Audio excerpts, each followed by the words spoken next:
Let's talk infidelity. That seems to be a really hot topic for people that have been in toxic relationships, whether you were the one who was cheating or your partner was the one that was cheating. There's a lot of different reasons why people cheat. And of course, we can look at the very basic thing of the carnal need or want for sex. So that could be the obvious answer for it.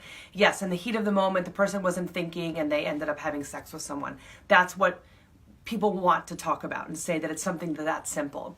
But the reality is that if you are in a committed relationship and you decide to look for emotional or sexual pleasure from somebody outside of the committed relationship, then you need to look at what's going on in the relationship. And it could be a whole combination of things.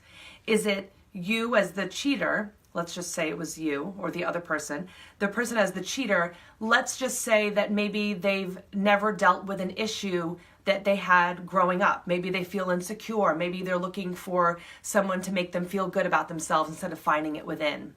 Maybe they're not happy in the relationship, but they're not able to vocalize it. Maybe they want to be single. Maybe they want to be swingers. And, I'm not judging anybody who is deciding to have an open relationship. All the power to you. If that's something that's comfortable between two consenting adults, then that's wonderful. If that's what you're interested in, I can't judge you on that at all. However, the really terrible thing comes around when one person is being committed and the other person is not. That trust is so hard to ever give back. And the reality is that it doesn't matter why the person cheated. It matters that it happens. It doesn't mean you have to forgive and forget. Just because you understand that maybe they were dealing with issues that, were coming up from the past, that's the person that is the caretaker. That's the one that wants to fix things and make it okay and forgive and forget.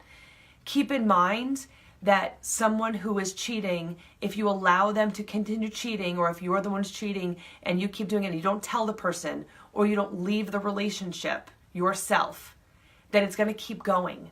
Because once you make it okay, it's now going to continue to be okay. Even if you yell and fight and scream and make a big deal and cause a big scene, it's still going to be something that if you allow it to continue, if you allow the relationship to continue, then you cannot be surprised when that infidelity comes back, because the person who's doing it is not able to communicate effectively. They're not able to talk. Maybe they're not allowed to, or they're not able to talk about their feelings on sex. Maybe there's feelings that they have that they just can't share, that they don't want to share, that they're not comfortable sharing. Maybe they're just emotionally unavailable and they only know how to be with someone in a sexual way. No matter what, the most important thing in any relationship is to be open and honest.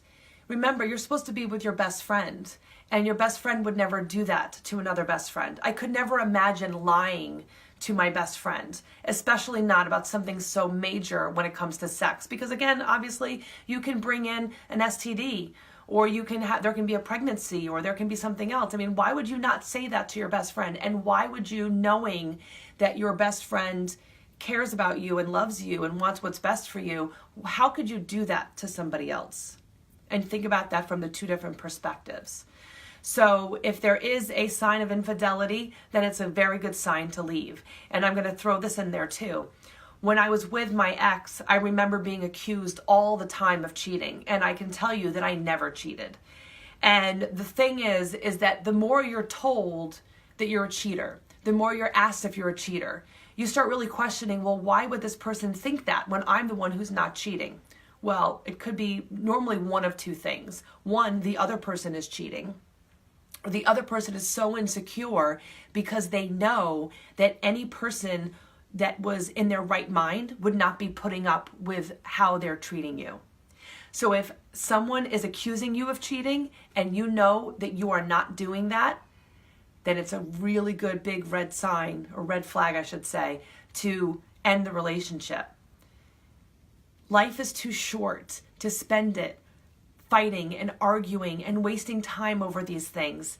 Even if you just take it up to maybe you're just not sexually compatible.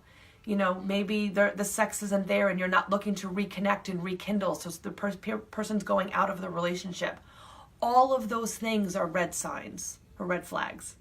So keep that in mind.